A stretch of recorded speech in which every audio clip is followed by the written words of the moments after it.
Selamat pagi. Di sini saya akan membaca hasil ringkasan bab 3 tentang keberagaman dalam organisasi.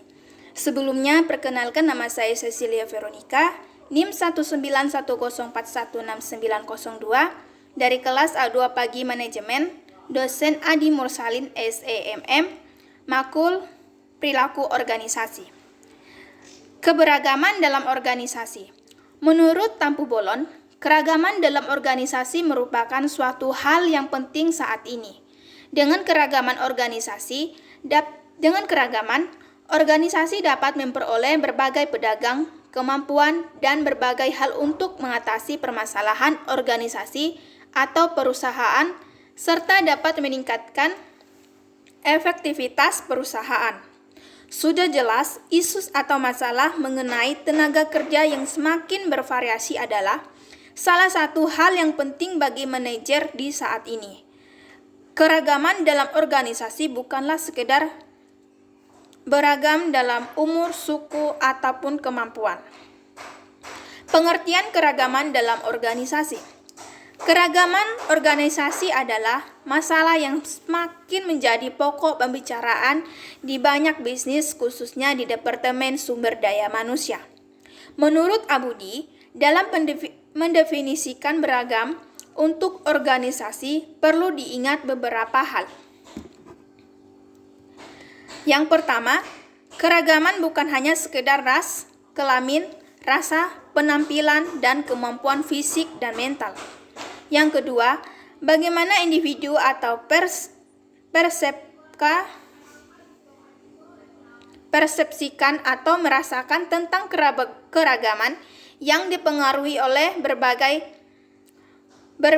mereka dibesarkan, keluarga, dan teman-teman mereka dan pengalaman masa lalu. Yang ketiga, keragaman khusus didefinisikan bagaimana beberapa hal yang mengaruh cara karyawan harus bekerja, termasuk staf yang bekerja di berbagai lokasi global atau mitra atau para pemasokan. Jenis keragaman dalam organisasi.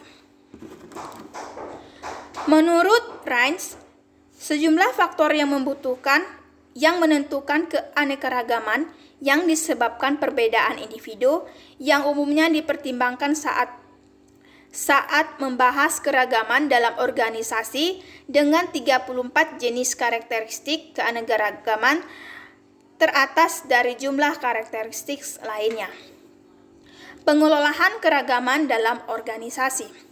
Menurut Fras, mengelola keragaman atau magic diversity berarti membangun tenaga kerja yang heterogen untuk menunjukkan potensial dalam suatu lingkungan kerja yang adil, di mana tidak ada anggota atau sekelompok anggota memiliki tantangan atau kerugian. Hal ini menjadikan satu strategi bisnis pragmatik di mana berfokus untuk memaksimalkan produktivitas, kreativitas, dan komitmen tenaga kerja sekaligus memenuhi kebutuhan kelompok konsumen yang beragam. Mengelola keragaman di tempat kerja menghindari serangkaian tantangan unik lagi para pengolah berprofesional. Tantangan ini dapat dikurangi jika organisasi melakukan upaya bersama untuk mendorong lingkungan yang lebih heterogen dengan mempromosikan budaya toleransi, komunikasi terbuka, dan menciptakan strategi manajemen konflik untuk mengatasi masalah yang mungkin timbul. Manfaat keragaman dalam organisasi. Keragaman dalam organisasi berarti penerimaan dan penelibatan karyawan dari semua latar belakang. Keragaman dalam organisasi merupakan aset penting karena memangkul kekuatan individu dari satu karyawan dan potensi yang mereka bawa.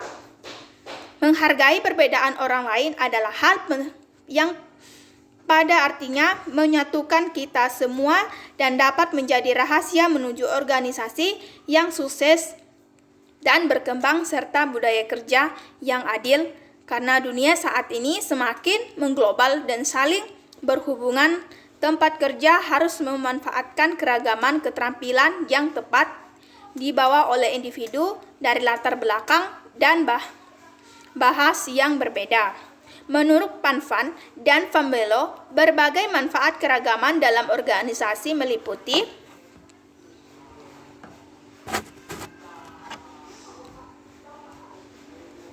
yang pertama, perspektif berbeda menghasilkan hasil lebih baik. Yang kedua, sudut pandang unik. Ketiga, inovasi baru dan lebih baik. Keempat, solusi kreatif. Kelima, berbagai. Keenam, keuntungan meningkat. Ketujuh, meningkat kelebihan karyawan. Kedelapan, tingkatan moral. Kesembilan, nilai merek. Kesepuluh, menarik bakat baru. Kesebelas, hapus biasa. Dan ke-12, meningkatkan produktivitas. Tantangan dalam penerapan keragaman organisasi.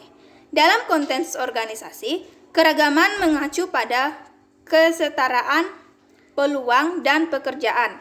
Saat ini telah menjadi model untuk memilih keragaman karyawan yang berasal dari semua kelas dan kecenderungan, sehingga mansa kebenaran dan kemanusiaan dapat diaktualisasi. Namun demikian bukan berarti keragaman organisasi telah berhasil atau telah menjadi normal dalam organisasi. Sebaliknya, ada banyak hambatan terhadap keberagaman organisasi juga mempunyai latar tantangan tersendiri. Strategi mengelola keberagaman dalam perusahaan. Keragaman dalam organisasi merupakan hal mutlak bagi sebuah perusahaan. Maka dari itu perlu direncanakan strategi pengelolaan untuk mengatasi masalah yang timbul dari perbedaan tersebut. Menurut Gudianto dan Hood, bahwa topik keragaman organisasi saat ini mendapatkan perhatian secara luas. Sebagian besar berkat semakin banyak studi penelitian yang menunjukkan manfaat bagi bisnis, memperoleh akses yang lebih luas, meningkatkan kepuasan karyawan, mendorong inovasi, meningkatkan loyalitas pelanggan, memperkuat reputasi, dan meningkatkan profitabilitas.